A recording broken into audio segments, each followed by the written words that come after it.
Hey YouTube, Kira Qualia here, bringing you all an update to my Cardfight Vanguard Overdress Orfist Cardinal deck profile for Post, A Brush with the Legends. With the latest Cardfight Vanguard booster set, we were given more support for the Orfist deck. This is one of the Gate decks that focuses on a bunch of different world order cards. They're cards that stay set in the order zone on the field, and then changing your field into Abyssal Dark Knight, and then gaining different card abilities based on which ones you have in the order zones. Very interesting take on the deck, and just a very cool play style. Some of them would see the art style and think, Link Joker play style, but it's a completely different take on the deck altogether from what we've seen from the first deck profile. Very happy with the new support. It definitely gives a little more power needed against your opponent's rear guards, which is definitely what the deck, like I said, was needing for that little extra boost. It had power altogether with the Shadow Army tokens. So let's go ahead and get started with the deck profile. So for the ride deck, our starter is still the Cardinal Fang Fovi. When rode upon, if you went second, you draw a card. So pretty simple for the starter. For the grade 1, it is Cardinal Noid Rotes with this one.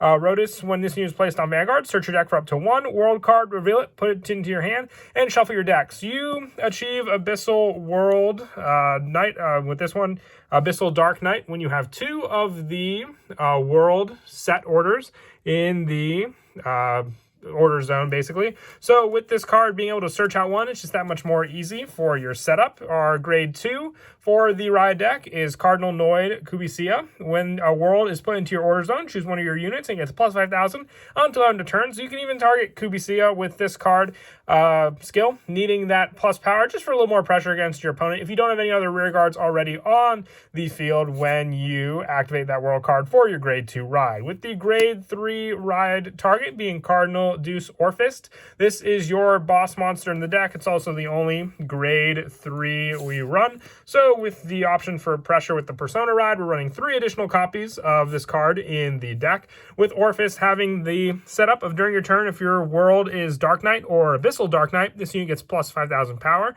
So along with the Persona ride you could potentially do, this is just immense pressure from the Vanguard alone. And on Vanguard Circle, if your world is Abyssal Dark Knight, Counterblast 2, call up to 3 Shadow Army tokens to your rear guard. So if you have basically 2 of the set order worlds on the field, you can get 3 Shadow Army tokens set up on the field, with each one having 15,000 power and critical 1 on their own. Being grade 1s, they can also boost. So if you have front row rear guards to boost, you can hit for some pretty big numbers with these cards alone, and have other cards in the deck to set up the Shadow Army tokens as well. So what you can do is have a full field of Shadow Army tokens and then just preserve your hand for guarding against your opponent's own attack.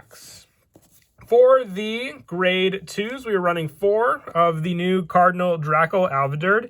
During your turn, if your world is Dark Knight, this unit gets plus 2,000 power. If it is Abyssal Dark Knight, instead it gets plus 5,000 power. And on rear guard, at the end of the battle, this unit attacked, retire a Shadow Army token, choose one of your opponent's rear guards, and retire it. So it's very easy for this deck to replenish the Shadow Army tokens, but being able to then just take out an opponent's rear guard for one of your own Shadow Army tokens is definitely a fair trade right then and there. So you have all the pressure needed with your Alviderd, not even needing a Counterblast or a Soul Blast to do so, just at the end of the battle, this unit attacks. So even if you provide the boost with your Shadow Army token, you can use the Shadow Army token that boosted this card for the retire, then take out another card, because the next turn with Orfist, you can just then call out more Shadow Army tokens to use.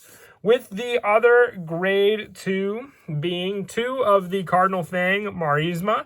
When this unit is placed on rear, look at 3 cards from the top of your deck, choose up to 1 world card from among them, reveal it into your hand, put the rest on the bottom of your deck in any order. So with this card, I just felt we need more search power for the actual world order cards, and that's why I decided to use this card as the last of the grade 2 spot. With our grade 2 numbers being a little lower for the fact that we need these set world order cards for just a big chunk of the deck altogether, but having more search power for those cards just is what I felt needed with the other grade 2 spot. You have the retire power with Alviderd. You just needed more options for searching cards into your hand with the world order cards, and then putting it to your hand and put the rest on the bottom of your deck in any order. So just up to 1, but it's a good chance that you'll reveal those cards since it is the top 3 cards of the deck. With our grade 1s, we are running 4 of the new Cardinal Thumberino. On rearguard, when this unit boosts a Shadow Army token, you may have this unit get plus 15,000 power until end of turn. If you do at the end of the battle, retire all of your rearguards in the same column as this unit and draw a card. So you'll take the rearguard and retire it, giving you the draw power, so at least you'll make up for the Shadow Army token that you retired off of this, and more for a draw power with this card, instead of the retire power that you got with Alviderd. So with this, you have the plus power to reach, along with that card, having the potential of what would have been 2 Shadow Army tokens in that column, and the additional plus 8,000 power with Thumberino, having the 38,000 power alone, and then 48,000 if you Persona Road that turn. Another one of our grade 1 spots are 4 of the Detonation Mutant Bauble Mine. Still a great card in the deck. At the end of the battle, this unit boosted. If your order zone has a set order, put this unit into your soul and countercharge 1. So Orfist definitely does take up a good number of counterblasts in the deck. So with Bauble Mine being able to at least replenish those numbers, and also putting this card into the soul is just big help there, and why it's a 4 of in the deck. So you always have the resources needed, because at most max potential, if you didn't countercharge or heal at all, you would only be able to use Orfist twice, unless you countercharge, giving you the potential of at least 1 Bauble Mine to give you 3 total uses of Orfist in one fight alone. And then the last of our grade 1s being 4 of the Violet Dragon, the Sentinel, for the deck. And as always with the Sentinel, if you guard with the 1 and only have the 1 remaining Sentinel in your hand, you don't have to pay the discard cost for the Sentinel you use, meaning you can save this last Sentinel for 1 additional attack your opponent may have, whether it be with an over trigger, and then they give the 100 million to rearguard. You have enough of a setup in your hand to block that final attack in case it had an additional critical or you were at 5 damage to begin with. And moving on now to the Set Order Worlds cards, we're running 3 Howling Moonlit Night. Now this card does give you draw power. I considered bumping this card up to 4. If you were to run it at 4, you can drop the number of any of the other Set Order Worlds that we're running. But with this card, you play it with a Soul Blast of 1, and when it's placed in the Order Zone, you draw a card. And from your Order Zone, if your Order Zone has world cards, the following effects are activated depending on the number of cards. If it's 1, your world becomes Dark Knight. If it's 2 or more cards, your world becomes Abyssal Dark Knight. So that's where you get the good majority of all your different card skills in the deck. So you want to have 2 of these cards, which you get 1 from the Ride deck, and you have plenty of draw power and search, so you at least gain 1 other world card into your hand. You can only activate 1 per turn, so remember that also. So having these cards for that setup is a big plus there. But once again, if you want to run 4 Howling Moonlit Night, you can always drop any of the other numbers, including the In the Darkness Nobody Knows. With this one having a Soul Blast as well for playing it. And when it's put into the Order Zone, choose one of your opponent's front row rear guards and retire it, and then meeting these same requirements for the Dark Knight or Abyssal Dark Knight, depending on how many are in your Order Zone. With the last one being the newest one for the deck from the Brush with the Legends booster set, and that is Eclipsed Moonlight. You play this one with a Counterblast, so if you do use a Counterblast with this card, it does take away a resource from Orfist, but that's where Bauble Mine just comes in handy that much more. With this one, when it's put into the Order Zone, you call a Shadow Army token to your rear guard. So this allows you to get Shadow Army tokens earlier in the game than we would with just Orfist, and with this card having the same options for Dark Knight and Abyssal Dark Knight, but having that Shadow Army tokens means you can use other skills like Thumberino or even your Alviderd that much earlier in the game, having the retire cost for all of those skills.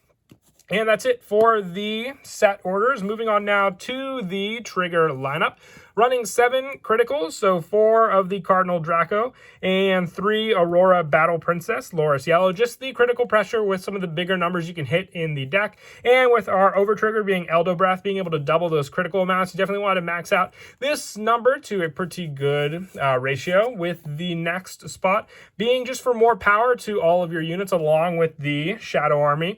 And this is Cardinal Draco and Pyro. This is the newest front trigger in the booster set. If your opponent's Vanguard a grade 3 or greater, this unit gets plus 5,000 power. So if you're still at grade 2 and they attack with their grade 3, just an additional shield for your Vanguard or any rear guard you want to protect. And I definitely prefer this at the 4 of number. I thought of running 8 critical and 3 of this, but I just need those extra guard numbers against my opponent, and this trigger definitely does come in handy for that. With the last trigger spot being 4 of the Cardinal Prima, Nabalim, just the fitting trigger I would say for the Cardinal Orfist deck. And our over trigger is the Star Dragon Deity of Infinitude Eldo Breath, being able to double the power and critical of all your front row units. So if you give something an additional critical and then you reveal this, doubling it can put your opponent at that game-winning spot since they'll be taking 4 damage altogether.